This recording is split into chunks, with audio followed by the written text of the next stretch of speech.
మీ business ఏదైనా మీ ఊర్లో promotion చేయాలంటే అది సుమన్ టీవీతోనే సాధ్యం. ఇప్పుడే సంప్రదించండి. ప్రప్రథమంగా మీడియా మిత్రులకు ప్రజలందరికీ కూడా నూతన ఆంగ్ల సంవత్సర శుభాకాంక్షలు. ఈ నూతన ఆంగ్ల సంవత్సరంలో భారతీయ జనతా పార్టీ అటల్ బిహారీ వాజ్పేయి గారి యొక్క ప్రతిమను గుంటూరులో పెడుతూ గుంటూరులో అనేటువంటి అనుబంధం ఆయనకి పౌర సన్మానం చేశారు 1968 సంవత్సరంలో. పౌర సన్మాన మున్సిపాలిటీలో ఎప్పుడైనా మున్సిపాలిటీలో చేస్తారు. కానీ రోజు ఉండేటువంటి కాంగ్రెస్ నాయకుడు చెరువు అన్నమయ్య గారు గాంధీ పార్క్ ఫస్ట్ టైం పౌర సన్మానం చేసి ఈరోజు ఉండేటువంటి కేవలం కాంగ్రెస్ రోడ్ ఏదైతే ఉందో దానికి వీర సావర్కర్ రోడ్డు నామకరణం చేయడం జరిగింది మున్సిపాలిటీ. అప్పటి నుంచి ఉండేటువంటి గుర్తు అనుబంధం ఎక్కువగా ఉండింది. వారు చెప్పారు, రాజనీతిజ్ఞుడు, రాజకీయ దురంధరుడు, అజాత శత్రువు, జ్ఞానబుద్ధుడు, భారతమాత యొక్క ఒక ముద్దు బిడ్డలో అపర ముద్దు బిడ్డ, ఒక చిన్న టీచర్ కొడుకై ఉండి ప్రైమ్ మినిస్టర్ దాకా ఎదిగారు.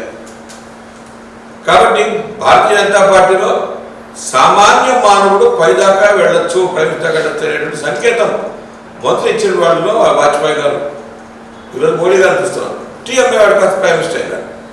కాబట్టి రాజకీయాలు అనేటువంటివి స్వచ్ఛంగా ఉండాలనే సంకేతం ఇచ్చినటువంటి మహానుభావుడు అటల్ బిహారీ వాజ్పేయి గారు. ఇద్దరి ద్వయం, అటల్జీ అద్వానీ ద్వయం ఈ దేశాన్ని ముందుకు తీసుకెళ్ళింది. చిన్న విషయం నేను గుర్తు చేస్తాను.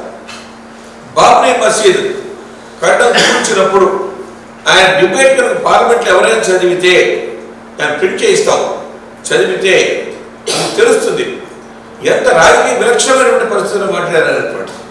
పార్లమెంట్లో చెప్పారు, అద్వానీ రిజైన్ చేశారు, ములాయం సింగ్ యాదవ్ రిజైన్ చేశాడు, ఉండే మిగతా రిజైన్ చేశారు. చేసినా సరే చేసిన తర్వాత కూడా మీరే బాధ్యత అంటే తప్పని చెప్పి ఆయన పార్లమెంట్లో ఎలిగించేటటువంటి ఒక మహానుభావుడు. పార్లమెంట్ ఉభయ సభల్లోనూ ఆ రోజునటువంటి సిపిఎం, సిపిఐ మిగతా పార్టీ కూడా వాడికి ఎండకట్టి పెట్టేటువంటిది. 92 కనుక ఒకసారి పార్లమెంట్ డిబేట్ చదివితే ఆ డిబేట్ చదివినప్పుడు తెలుస్తుంది రామజన్మభూమికి చేసినటువంటి అవిరళ కృషి ఏదైతే ఉందో అద్వానీ గారు పక్కన చేస్తే పార్లమెంట్లో సమర్థించి సమర్థవంతంగా ఈ గుడి కట్టడానికి మూలకారైనటువంటి 1992 డిబేట్ ఆఫ్ అటల్ బిహారీ వాజ్పేయి. కాబట్టి ఈ రోజున మోడీ గారు అయోధ్యలో రామజన్మభూమి కట్టారన్నట్టయితే దాని మూల స్తంభం, మూల కారణం ఇద్దరు మహాపురుషులు, వాళ్ళలో అద్వానీ, వాజ్పేయి గారు. దాని తర్వాత రామజన్మభూమి న్యాస్ చేసినటువంటి స్వామీజీ, నలుగురు కలిసి ఈ రోజు రామజన్మభూమి కోసం జరిగింది. కాబట్టి అలాంటి మహానుభావుడి యొక్క ప్రతిమని గుంటూరులో పెట్టడం చాలా ముదావహం.